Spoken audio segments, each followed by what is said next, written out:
இது 1989 நடந்த ஒரு படுகொலை சம்பவம் தாங்க. இது எக்கோல் பாலிடெக்னிக் படுகொலை அப்படின்னு சொல்லிட்டு இதை குறிப்பிடுவாங்க. மார் லெவைன் அப்படின்ற ஒரு பர்சன் என்ன பண்ணியிருக்காரு, அந்த பொறியியல் கல்லூரியில் இருக்கக்கூடிய ஆண்கள் எல்லாம் வெளில போக சொல்லிட்டு பெண்களை நோக்கி துப்பாக்கியில் சுட ஆரம்பிச்சிருக்காரு. இதனால கிட்டத்தட்ட 14 பெண்கள் இறந்து போறாங்க. 20 நிமிஷம் தொடர்ந்து நடந்த அந்த துப்பாக்கி சூடுகளில் 10 பெண்கள் 4 ஆண்கள் உட்பட காயமும் அடைஞ்சாங்க.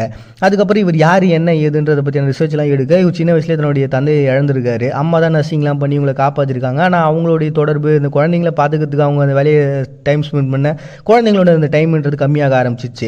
இவங்களோட சிஸ்டரும் பார்த்தீங்கன்னா ஒரு கன்னியஸ்திரியாக மாறிட்டாங்க. அதனால ஒரு தனிமையான ஒரு போஸ்னாக மாறிட்டார். தன்னுடைய வாழ்நாளில் ஆண்களுக்கு ஏற்படக்கூடிய பிரச்சனைகள், அது இந்த ஃபெமினிஸ்ட் வாதிகள்லாம் இருக்காங்களே, அவங்களால அவங்க பண்ணுற விஷயங்களால் எந்த அளவுக்கு பாதிப்பு ஏற்படுதுன்றதை இவர் வாழ்க்கையில் நிறைய பார்த்துருக்காரு. அதனால இந்த பிரச்சனைகள்லாம் வந்திருக்கு அப்படின்னு சொல்லிட்டு ஒரு பக்க கதைகள் அதை பற்றியான சித்தரிப்புகள்ன்றது போக ஆரம்பிச்சுது.